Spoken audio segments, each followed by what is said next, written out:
have some bells going off in a minute. Alright, so today we're going to talk about absolute value inequalities. Yes, we can stitch those two concepts together, and that's the whole reason we talked about both of them last week. We talked about absolute value, how absolute value is a true value for all numbers, so positive 10 and negative 10 both have the absolute value of 10. We talked about how that is a measurement, a distance away from 0, and how that indicates the value, the true value, the absolute value of a number. And we talked about inequalities, how an inequality compares a variable to another number and says, what could possibly fit into this variable or satisfy this inequality in a way that makes the statement true. And we talked about all of that. And now we're going to stitch those two things together, this idea that a number has a true value and the idea that we can make comparisons using that true value. So let's make this comparison using this statement here. Absolute value x greater than 5. Okay, the absolute value of some number has got to be larger than 5. And most of those are pretty straightforward, right? We look at 5 and we say, okay, numbers that are larger than 5. Well, that's got to be 6, 7, 8, 9, 10. Everything going in that direction, right? We're used to thinking of that. And so we use open circle here. And we sketch our line going to the right. And we've got our absolute value, right? We've got not absolute value. We've got our inequality. We've said these numbers are larger than 5. But is that all the numbers that satisfy the inequality in this case? It is certainly all of the positive numbers, because positive 4 is never going to have a value larger than 5. 0 is never going to have a value larger than 5. 1 is never going to have a value larger than 5. But if I look at the negatives, there are a few numbers, really quite a few, that actually do work here. If I look at negative 7, well, if I put negative 7 in between the absolute value bars, that gives me a value, a true value, a distance from 0 of 7. And 7 is larger than 5. Which means that somehow I need to include 7 in my graph. Well, the way I'm going to do that is I'm going to, again, go to negative 5. Negative 5 would fit, well, wouldn't quite fit, but would almost fit, right? Because we're not including 5, so we wouldn't include negative 5 either. I've got an open circle on positive 5, I'll have an open circle on negative 5. But everything to the left of negative 5, everything that's slightly smaller or infinitely smaller than negative 5 will satisfy the inequality. And if I were to write this out as a interval notation, just like last time, domain equals, we've got this parentheses, negative infinity, all the way up to 5, negative 5. Close parentheses, another comma, open parentheses, positive 5, all the way to positive infinity. And that's our solution. That would be our interval notation. So we've got the number line sketch, right? Everything to the right of 5, and everything to the left of negative 5, and we've got our interval notation here. Let's look at another example. What if I switch the symbol the other direction? Well, let's look at it. Once again, let's sketch this out.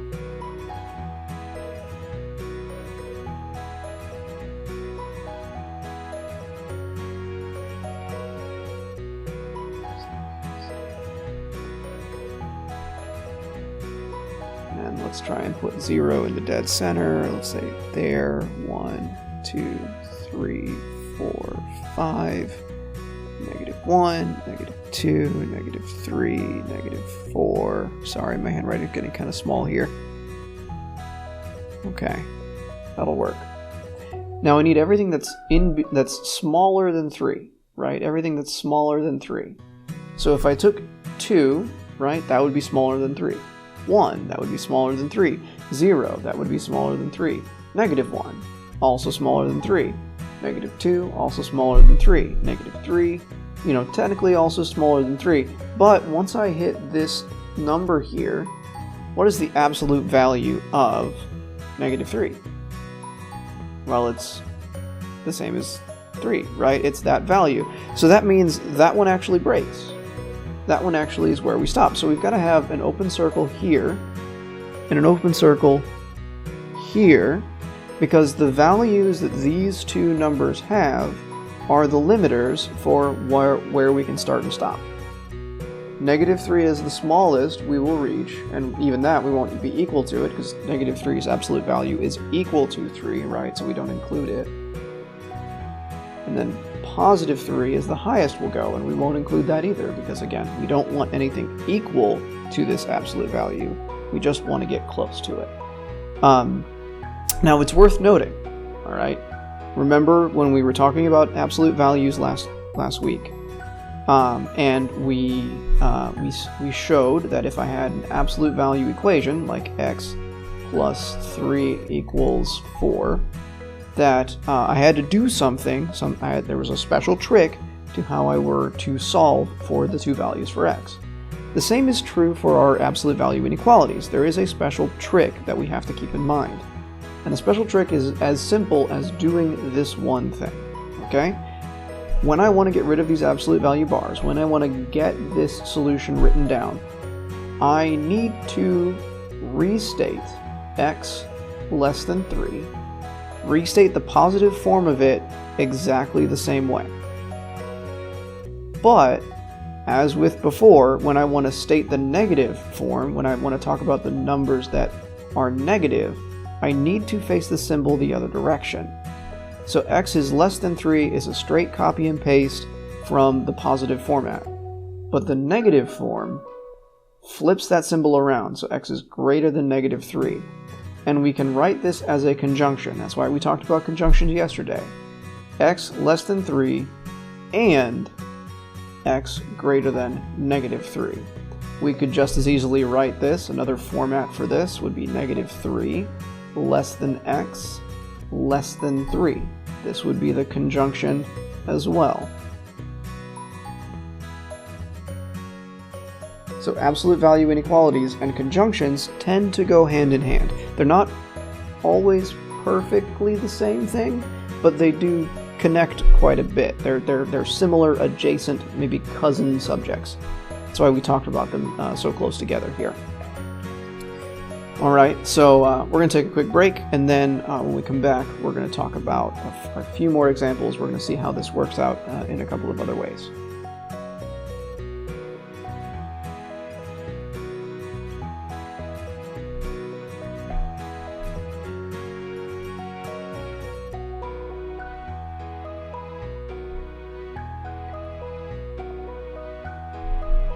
Alright, hopefully you enjoyed your break. We're going to finish this lesson today with two quick examples with a little bit more algebra involved. Why don't we start, instead of trying to sketch the number line right away, because that'll be a little more complicated this time, we're going to start with the last thing I talked about. We're going to start with breaking this down into two inequalities, the 2x minus 1 greater than or equal to 3, and then we say the other one, 2x minus 1 less than or equal to negative 3. Remember, when we do the negative form, right, when we change this sign, we also switch this symbol's direction. Okay? And then again, just like with absolute value equations, we work through the same process. We solve. So add 1, 2x less than or equal to negative 2, add 1, 2x greater than or equal to 4. Over here, x is less than or equal to negative 1. Over here, x is greater than or equal to 2. So notice now, with the last two examples, I had the exact same number on both ends of my inequality. But now that I'm starting to add a little more algebra, sometimes I'm going to get two separate numbers. One, potentially one in the positive, one in the negative, but not even that always is true. We'll see stuff like that break down as we get into more and more complex problems. So bear that in mind. Your numbers won't always be exact copies, just one is positive, the other's negative. Sometimes they'll be a little bit different, sometimes they'll be very different, and you'll just have to see where those differences play out. Okay, so let's sketch this now, and you'll see how this one's supposed to look, and then we'll put the interval notation in as well. So let's get some tick marks going. It's good. And let's put 0 in the middle. 1, 2, 3, 4, -1, -2, -3, -4, -5. Okay. So since I've got equals in both of these expressions, we're going to use solid filled-in circles for our numbers here. So that gets a full circle, that gets a full circle. And then we have to talk about what direction we're going. Well, if we're going to be greater than or equal to 2, that means we've got to go this direction from it, right? We've got to go to the right. It's all those numbers. And if we're less than or equal to -1, we've got to go this direction. We've got to go be left. Left to -1. Everything that's smaller. So that would be the satisfying graph. The interval notation would look something like this. Negative infinity, -1, inclusive, 2, infinity, and close parentheses. Just like that. That's our interval notation. The domain is everything that fits from -infinity to -1, inclusive, and then from 2 inclusive all the way to positive infinity.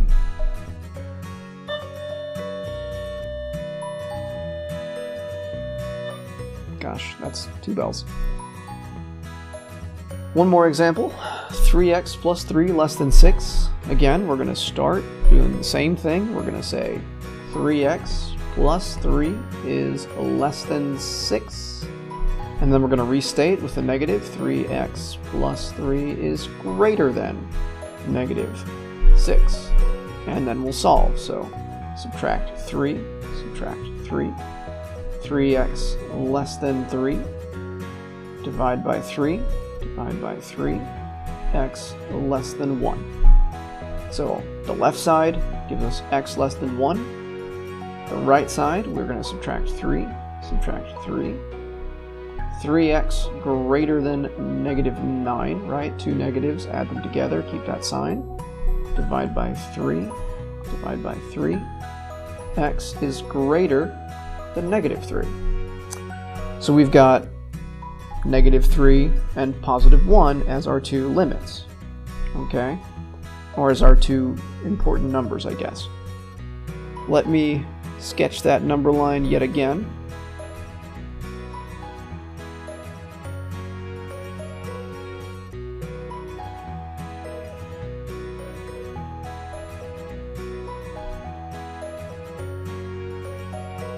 Before I forget, let's put the numbers on here too.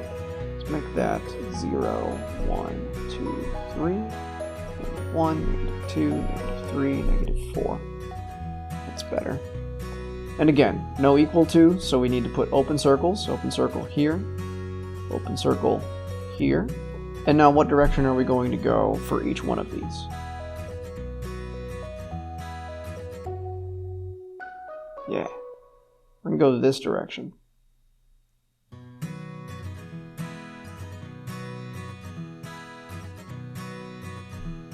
Exactly. Now notice, I alluded to this in the previous section, but I wanted to call it out here. When we have a greater than or equal to, the pattern ends up being a disjunction. So greater is disjunction. When the symbol is less than, the pattern,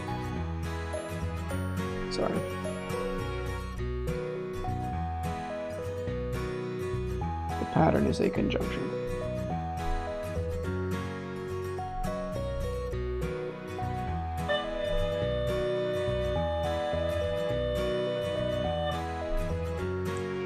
That's going to be important.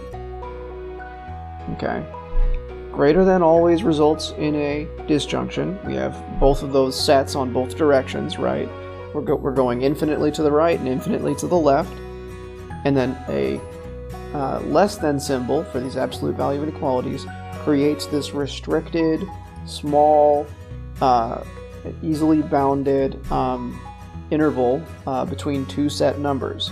In this case, our interval is going to look something like this. -3, +1, and both are not inclusive, right? We're using those parentheses to show we're not using -3 or 1.